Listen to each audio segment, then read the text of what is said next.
It was tough. I mean, both sides. You know, a well-pitched game. Boyd and Hector hooking up, and you know, they finally took advantage. They got the hit batsman on the breaking ball, and after an out, you know, I think he missed his location on the pitch to McCann, and you know, 2-run homer. So we just didn't have a lot of opportunities. You know, he shut us down pretty well. We didn't adjust, I didn't think, particularly well in terms of I got a lot of outs on off speed, and you know, between his changeup and his breaking ball, he mixed in some fastballs, but he got a lot of outs on his off speed. But we battled, I thought, fairly well. We just didn't have a lot of good swings throughout the course of the day. We still had a chance there at the end, both in the 7th and the 9th, and we just couldn't get that last hit.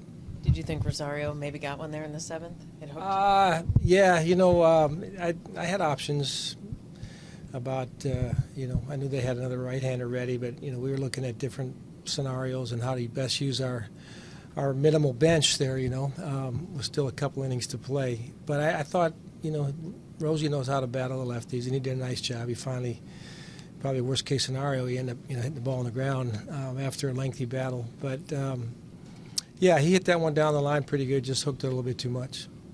What did you like about Santiago's outing? Well, he was aggressive. I thought his strike throwing was positive. He didn't back down from anybody, and got some outs on changeups too. Still trying to get that breaking ball a little bit sharper, I think. But you know, you can't argue when a guy goes that long into the game and only gives up 2 runs. What are you seeing from Byron at this point, and do you start to worry at all? Well, it's I feel for him because I know that he's very prideful, and he's trying to figure out a way to help us, not just with his glove but with his offense. And each day he comes in here, he's trying to find the right attitude to take into a new day and a new game. It's one of those things. The game, you know, it can beat you up a little bit. You just got to find a way to keep working and somehow try to find something to build on. We had a little talk this morning.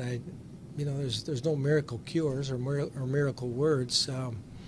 He's going to just have to try to fight his way through that the best that he can.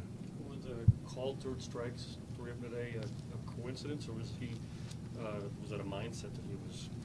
I haven't had a chance to look at the pitches. I would imagine they were all strikes.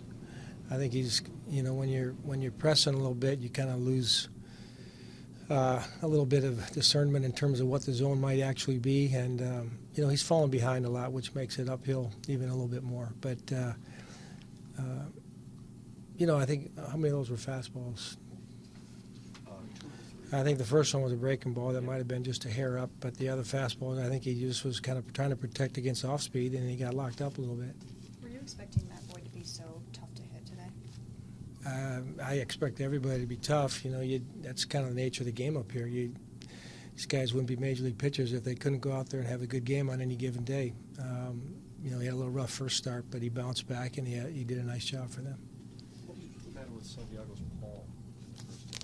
The ground ball hit his palm. It hit his palm before it hit his glove.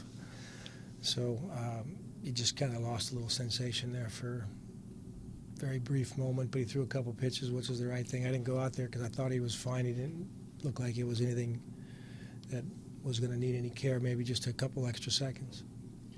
You guys had K-Rod on the ropes there, and then two first pitch swings at the end. Were you okay with those? Oh, yeah. I mean, these guys are, you know, his changeup's his best pitch these days, but he mixes enough fastballs to keep you honest. But, you know, sometimes that first one's the best one. He likes to get ahead and then get you to chase. So, unfortunately, we got under both of them. You guys really had some hot bats going to start the season. Was there anything in particular that Boyd was doing that was kind of putting a damper on that today? Who are hot bats? I mean, you guys were hitting pretty well through the first few games. We've scored some runs.